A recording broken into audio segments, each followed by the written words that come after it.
साथियों, ये जो मेरे पीछे आप हाथ में जो नोटिस देख रहे हैं, ये नोटिस मेरे हाथ का बनाया नहीं है। ये नोटिस है हरियाणा के जिला शिक्षा अधिकारी साहब का। ये देख लीजिए। इस नोटिस के माध्यम से जो हमारे जैसे साथियों ने जो कंप्लेंट देने का काम किया था, उसके ऊपर हरियाणा के जिला शिक्षा अधिकारी ने रिपोर्ट तैयार करी है, जिनमें पूरे यमुनानगर जिले के 35 स्कूलों को दोषी माना, जिन्होंने किताबों के नाम पर इस शहर में लूट मचाने का काम किया है। और इस लूट में हमारे जगाधरी शहर के बड़े बड़े स्कूल जैसे कि Delhi public school, saint Thomas school, Sant Nischal Singh public school, Swami Vivekananda public school sector 17, इसके अलावा स्प्रिंग फील्ड स्कूल, ये ऐसे बड़े बड़े मोटे मगरमच्छ जिन्होंने किताबों के नाम पर इस साल लूट मचाई है, उनका नोटिस है भाई साहब ये।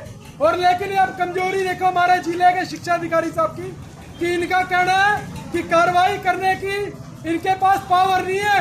और हमारे डीसी साहब होते प्रीति मैडम जी का कहना है, हमारे जिले के डीसी डिस्ट्रिक्ट कमिश्नर जो कि IAS लेवल तक के अधिकारी है, उनका भी ये कहना है कि जांच में कमी पाने जाने के बावजूद भी इन भ्रष्टाचारी स्कूलों के ऊपर इनके पास कार्रवाई करने की पावर नहीं है। अरे कैसा अंधा कानून है भाई, ये कैसा अंधा कानून बना रखा है। आज की डेट में छोटे से सिपाही को आम जनता का चालान काटने की पावर है, और इतने बड़े अधिकारी IAS लेवल के अधिकारियों को क्या इन भ्रष्टाचारी स्कूलों पर कार्रवाई करने का भी अधिकार नहीं है। अरे मेरा कैसा देश है भाइयों। और अगर ये नियम अगर सही मायने में बना हुआ है, तो आज जरूरत है इस नियम के बदलाव को, इस नियम में बदलाव लाने की। और इस नियम में बदलाव लाने की जिम्मेदारी हमारे यहाँ के नेताओं की बनती है।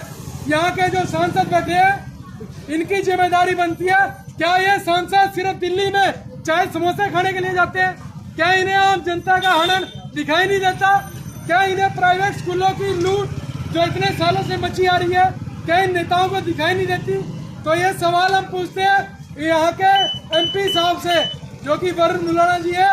इनसे सवाल पूछते हैं कि भाइयों, इस देश को आज जरूरत है एक देश एक किताब एक समान फीस की। इस नियम के बारे में आपका क्या विचार है?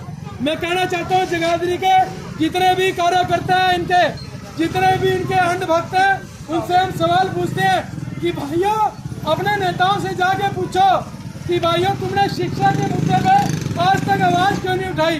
तुमने शिक्षा के मुद्दे पे आम जनता को गुमराह करने का नाटक क्यों रचाया है? आज जरूरत है इस देश के युवाओं को एकत्रित होने की, इस देश के समाज सेवियों को एकत्रित होने की। लेकिन ये आज का ये समाज सेवी नहीं रहा। इसके मन में स्वार्थ रहता है, या तो किसी राजनीतिक पार्टी को लेकर या अन्य किसी बात को लेकर।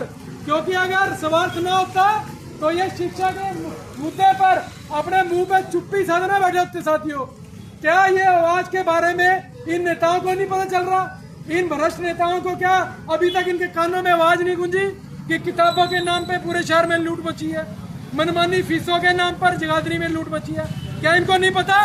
तो मैं पूछना चाहता हूँ, अगर नहीं पता तो जो भी ये साथी बात सुन रहे हैं, अपने अपने नेताओं तक बात पहुँचा दो भाइयों। कल को ये कोई नेता ना कहे कि मेरे तक तो आवाज ही नहीं पहुंची कि किताबों के नाम पे प्राइवेट स्कूलों ने लूट मचाई, मनमानी फीसों के नाम पर लूट मचाई, आम आदमी से शिक्षा का अधिकार छीनने का काम किया। तो भाइयों, अपनी जिम्मेदारी समझे, अपने देश के भविष्य को अगर बचाना है तो आप जनता को अपने बच्चों के भविष्य के लिए एकत्रित होना पड़ेगा। आज पूरे देश को एकजुट होने की जरूरत है साथियों। और मैं कहना चाहता हूँ पूरे हरियाणा की जनता से, कहीं से भी आप अगर हमें बुलाओगे तो हम आने का काम करें, क्योंकि ये मामला पूरे देश के भविष्य को बचाने के लिए साथी है। तो इसलिए धन्यवाद। काट दे भाई।